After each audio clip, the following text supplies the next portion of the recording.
परम पूज्य परम ब्रह्म गुरु जी को प्रणाम। और प्यारी संगत को भी अभिनंदन। कबीर जी ने अपने एक दोहे में लिखा है कि गुरु का अनुभव उस गुड़ की तरह से है जो किसी गूंगे ने खाया है और वो उसके स्वाद को किसी को बता नहीं सकता। तो गुरु जी की महिमा और उनके साथ हुए अनुभव आप लोगों ने सब सुने हैं, लेकिन वो दैट इज एक आइसबर्ग की टिप की तरह से है, क्योंकि कोई भी व्यक्ति उसको पूरी तरह से शब्दों में बयान नहीं कर सकता।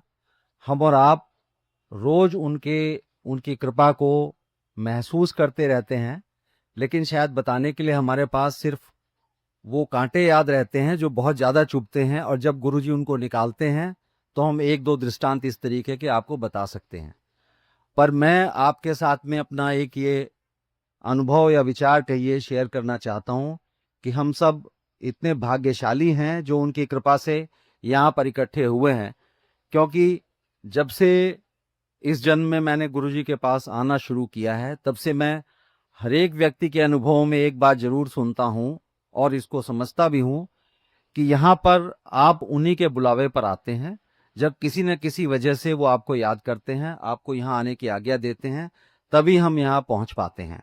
और उन पर उनके आपके ऊपर कृपा करने के लिए वो कभी आपके पिता की तरह से होते हैं, आपके किसी पुण्य कर्म के लिए, या आपके प्रारब्ध के हिसाब से आपको रिवॉर्ड करना चाहते हैं, या आपको माँ के रूप में बुलाते हैं। आपको कोई कष्ट है और उसको दूर करना है, इसलिए वो माँ की तरह से आपकी केयर करना चाहते हैं। उसके बहुत सारे अनुभव आपने सुने। इसी तरह से मैं आपको बताता हूँ कि अचानक मेरा भी इसी तरीके से मिलना हुआ। कमांडर अंकल मेरे बहुत पुराने मित्र हैं, कम से कम हम लोग 35-40 साल से एक दूसरे को जानते हैं, एक दूसरे के साथ पढ़े हैं। इन्होंने शुरू शुरू में सन 2001 में मेरे से जिक्र किया था कि ऐसे गुरुजी हैं, और थोड़ा सा इंटरेस्टिंग बनाने के लिए इन्होंने बोला। उस समय गुरुजी का छोटा आश्रम एम्पायर स्टेट में था और वो हलवे का प्रसाद अपने हाथ से दिया करते थे। तो इन्होंने मुझे यही लालच दिया कि वो बहुत प्रसाद देते हैं। तो मेरा इंटरेस्ट बना, मैंने कहा कम से कम मैं ऐसे गुरुजी को चल के देखूं जो हाथ से हलवे का प्रसाद देते हैं, बिकॉज ही सेड कि वो इतना प्रसाद देते हैं कि वो हाथ में नहीं आता। तो मैं थोड़ा सा अचंभित था। मैंने कहा भाई इतना प्रसाद देते हैं जो हाथ में नहीं आता है और सबको खुद देते हैं, आई मस्ट सी। खैर उस बात को 1-2 महीने हो गए तो मैंने इनसे एक दिन याद दिलाया। मैंने कहा भाई राजकुमार, तुम एक गुरुजी की बात कर रहे थे और मुझे उनके दर्शन कराओ। तो इन्होंने कहा कि वो अभी आजकल है नहीं, जब आएंगे तो मैं आपको बताऊंगा।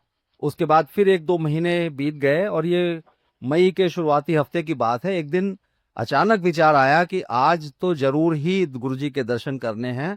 और हमने इनको, ये उस समय गुड़गांव में थे, तो कॉल किया तो इसने कहा। और उस दिन काफी आंधी तूफान और बारिश हो रही थी, तो मौसम के हिसाब से इसने कहा भाई आज तो बहुत ज्यादा खराब मौसम है, किसी और दिन चलेंगे। पर कुछ ऐसा विचार आ रहा था, मैंने कहा नहीं भाई आज ही चलेंगे। तो फिर इसके बाद खैर इन्होंने कहा चलो ठीक है, आप एम्पायर स्टेट के सामने मिलना। और मैं उस इलाके में कभी भी नहीं गया था, बट देन मैं और मेरी पत्नी दोनों गए एम्पायर स्टेट के गेट पर। हम लोग खड़े हो गए, ये भी आ गए। और उस दिन मैं गुरुजी के दर्शन किए।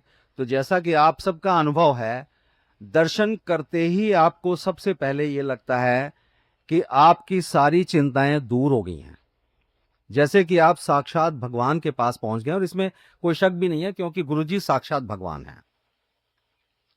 उसके बाद में मैंने आना शुरू किया, और ऐसा नहीं था, हम सब इंसान हैं, हमारी सबकी रोज की समस्याएं होती हैं और कई लोगों की बहुत ज्यादा समस्याएं भी होती हैं। उस समय मेरी भी कुछ ऐसी मानसिक दशा चल रही थी, काफी ज्यादा समस्या थी, पर मैंने कभी गुरुजी को उस समस्या के बारे में बोला नहीं। लेकिन उसके बाद आप मेरा विश्वास मानिए, सिर्फ एक ही चीज आती थी मेरे दिमाग में कि ये परेशानी मेरे दिमाग को परेशान ना करे। और एक एक दिन में इस तरीके से उस परेशानी का अंत हो रहा था कि मुझे कभी नहीं लगा कि मुझे वो कोई दिक्कत थी। उसके बाद में आते आते मेरा ख्याल है 1 या 2 महीने बाद में सडनली एक मुझे माइनर सा स्ट्रोक हुआ, जिसकी वजह से एक बेल्स पैल्सी बीमारी होती है, and my mouth was distorted slightly.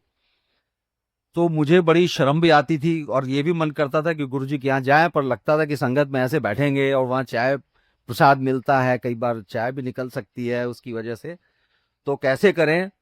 पर फिर मैं आपको ये बताना चाहता हूं कि उनका अंतर्यामी होने का क्या आयाम है, तो वो आपकी सोच को उसी तरीके से बदल देते हैं। तो मेरे दिमाग में आया कि मैं इतना संकोच कर रहा हूं वहां जाने से कि संगत को कैसा लगेगा, मुझे कैसा लगेगा, पर अगर ठीक कर सकते हैं तो वही ठीक कर सकते हैं। तो मैं, इनके एक मित्र थे डॉक्टर प्रकाश होम्योपैथ, उनके पास भी मिला। एलोपैथिक डॉक्टर्स में भी I met neurosurgeons also, neuro physicians, सब ने बताया कि भाई ये ठीक हो जाएगी, ऐसी कोई प्रॉब्लम नहीं है, लेकिन आपको कम से कम 6 से 8 वीक लगेंगे। और ये पहले ही वीक की बात है। तो मैं हिम्मत करके, मुझे अंदर से हुआ कि नहीं, मुझे चलना चाहिए, और मैं तैयार था कि ठीक है 6 से 8 वीक लगेंगे, चलो इलाज अपनी जगह चलेगा। पर पहले दिन बिना किसी इलाज के मैं वहां जाकर के बैठा, मुझे चाय प्रसाद आया। अब मुझे नहीं पता कि वहां मैं, मेरा चेहरा कैसा लग रहा था, कैसा नहीं लग रहा था, बट नोबडी कमेंटेड। और प्रसाद आया, मैंने प्रसाद आराम से पिया। मुझे थोड़ा सा अंदर से ताज्जुब भी हो रहा था, शीशा मैं देख नहीं सकता था वहां की क्या हुआ है क्या नहीं हुआ है, पर प्रसाद आराम से मैंने पिया। और जब घर आके मैंने देखा, तो वो, दैट होल डिफॉर्मिटी, वो पूरी तरह से ठीक हो गई थी। कोई भी मतलब ऐसा मुझे परेशानी हुई नहीं, और कोई दवा नहीं लेनी पड़ी, आराम से वो डिफॉर्मिटी उसी दिन, एक दो दिन में खत्म हो गई।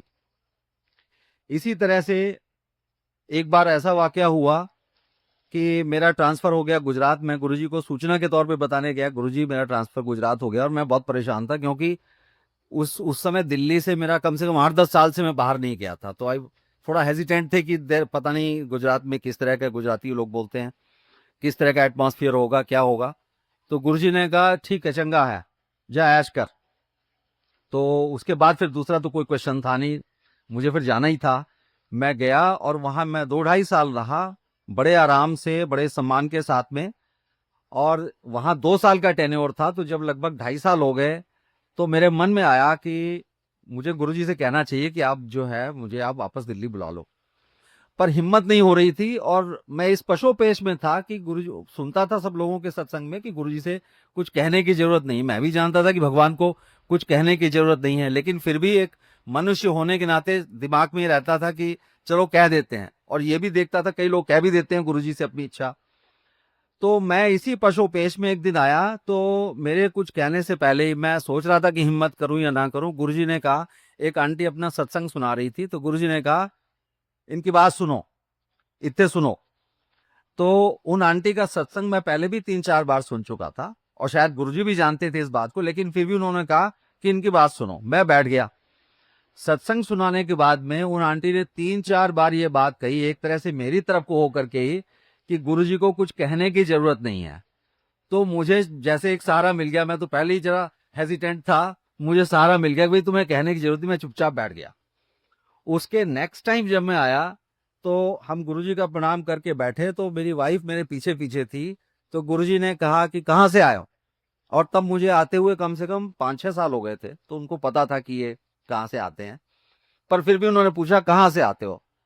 तो मेरी वाइफ ने कहा कि गुरुजी वसंत कुंज से आते हैं, लेकिन ये गुजरात में है। अच्छा फिर क्या हुआ। तो उन्होंने कहा नहीं, 2 साल से भी ज्यादा हो गए। तो उन्होंने कहा फिर तो इत्थे आ जा। और ये 7 जनवरी 2007 की बात है। 16 तारीख को मेरे ट्रांसफर ऑर्डर निकल गए। और आप, आश्चर्य की बात यह है कि उससे पहले, क्योंकि गुजरात में जीएम्स की शॉर्टेज थी, तो वहां से किसी को भी वो ना रिलीव करते थे और ना वहां कोई जाता था। तो इस वजह से बड़ी परेशानी थी।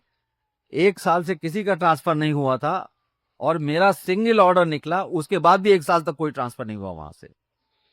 तो ये उनकी महिमा है, हर चीज को अंतर्यामी की तरह जानते हैं। एक छोटा सा वाकया मैं आपको 3-4 दिन पहले का बताता हूँ कि आपकी परेशानी का हल कैसे वो करते हैं। मेरे पिताजी मेरे पास आए हुए हैं देहरादून से आजकल, और उनकी लास्ट सैटरडे काफी हालत खराब थी।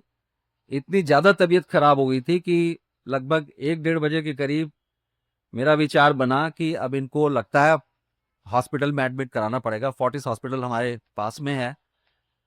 तो मैं पशुपेश में था कि अब इस स्थिति में अगर मैं इनको एडमिट नहीं कराता हूं तब भी परेशानी हो सकती है, और हॉस्पिटल जाने के लिए वो तैयार नहीं थे। तो मन ही मन मैंने सोचा कि अब अगर इनको आधे घंटे के अंदर नींद नहीं आती है और हालत इनकी ठीक नहीं होती है, तो शायद इनको अस्पताल में भर्ती करना पड़ेगा। एंड आई जस्ट प्रेड कि गुरुजी आप इनको ठीक से नींद दे दो एंड ये सुबह तक ठीक हो जाए। और उसके बाद में then he went to sleep. Morning में जब मैं उठा, मैंने उससे पूछा कि आपको नींद ठीक ठाक आई? ही सेड यस, मुझे ठीक ठाक आई नींद, अब कोई परेशानी नहीं है, रात में मुझे कोई दिक्कत भी नहीं हुई और अब कोई चिंता वाली बात नहीं है। तो दिस इज हाउ वो बिल्कुल माँ की तरह से आपकी केयर करते हैं। कोई भी आपकी परेशानी हो, आपको कुछ कहने की भी जरूरत नहीं है। इतने सारे अनुभव मेरे साथ भी हुए, आपके साथ भी होते हैं रोज, कि जिनको शायद गिनाने बैठे तो काफी टाइम हो जाएगा। मुझे 5 मिनट शर्मा अंकल ने दी है। I think I exceeded the time.